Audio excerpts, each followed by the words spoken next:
are going to explain a story. A story, very good.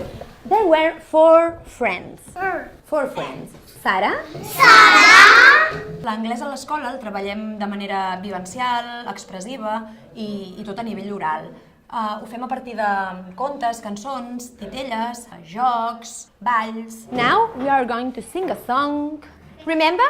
Head, shoulders, knees and toes, and eyes and ears and mouth and nose.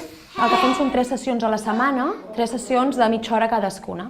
D'aquesta manera captem l'atenció dels nens i nenes, ja que són sessions curtes però intenses i molt concretes. La temàtica que segueix l'anglès va molt lligada, va estretament lligada amb els continguts que treballen els nens i nenes al dia a dia a l'aula, perquè d'aquesta manera aconseguim un aprenentatge significatiu. Head, shoulders, knees and toes, knees and toes. Very good! Well done!